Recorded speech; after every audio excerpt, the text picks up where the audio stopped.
God bless you, Johnny Squires. Call me preacher man, evangelist, whatever you want to call me. I'm a servant of God. At the end of the day, that's what's important. Praise the Lord. I just want to extend an invite. We have a youth service every second Wednesday and every fourth Wednesday of each month. And then every first Wednesday and every third Wednesday, we have a prayer line. So those that's interested, inbox me, email me, work on some way of getting in contact with me. We will speak. I'll send you the information.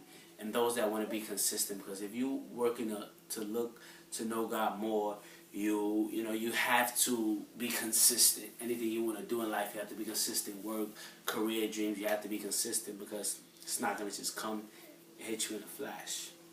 Praise the living God. We are on part 6 of Why Do Bad Things Happen? And if there's any questions, feel free. I'm here. This is what this is all about. And today we're going to be reading in the book of 2 Corinthians, chapter 4, verse 3 to 4. But even if our gospel is veiled, it is veiled to those who are perishing. So basically, even if our gospel is nothing, even if our gospel doesn't mean anything to you, it's because of the lifestyle you're living. It's because in your flesh, you're perishing. And you're perishing in a way of eventually you're going to be destroyed. There is no hope. But our gospel is our hope. And then as we go down to verse 4, it says, whose minds the God of this age has blinded, who do not believe, lest the light of the gospel of glory of Christ, who is the image of God, should shine on them. You see, if it mattered to you, you wouldn't be blind. You see, you have to understand, this is a spiritual battle. This is a spiritual issue. And even if you're not spiritual, not religious, it doesn't have anything to do with you, because the devil's going to fight with God's angels regardless. Whether you live, sleep, go to work 80 hours, whatever you do, they're going to fight.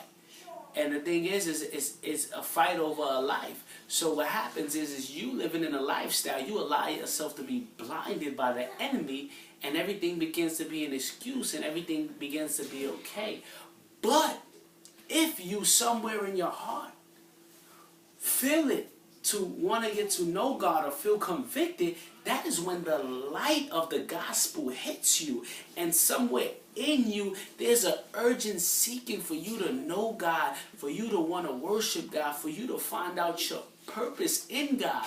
No matter how far you in the world. I was in the streets and I already knew I wanted to be in church. I knew it. I was in denial. I'm not going to tell anybody, because I will look, I'll probably feel embarrassed or look funny. But I was in the world. I was in the streets. I was with women, and I knew at the end of my trip, I want to be with God.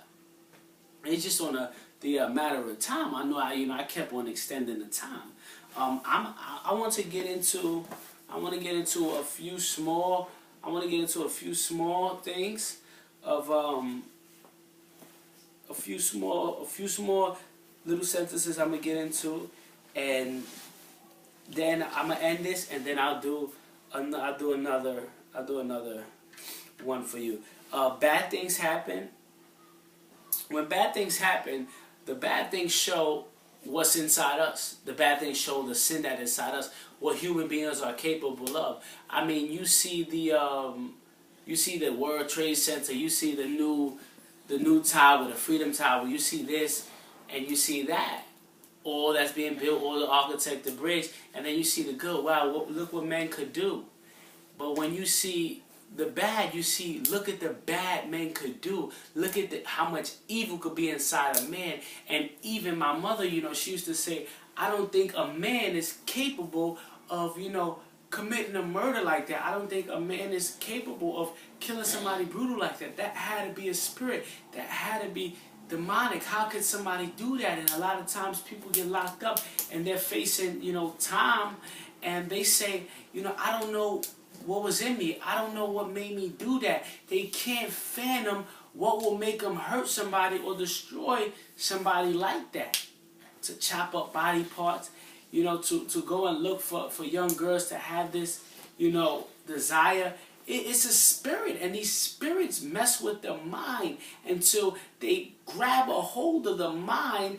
And when they grab a hold of the mind so strong, they hit the mind to when they say, do it, do it, do it, do it. The do it action takes over with no full thinking. It's more of a do it, and they pick up the action. For an example, I say, I'm going to go play basketball today.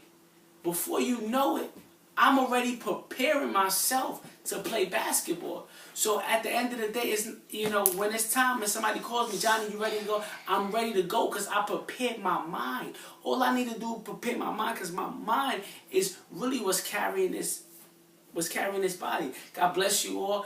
I'm going to get into part 7.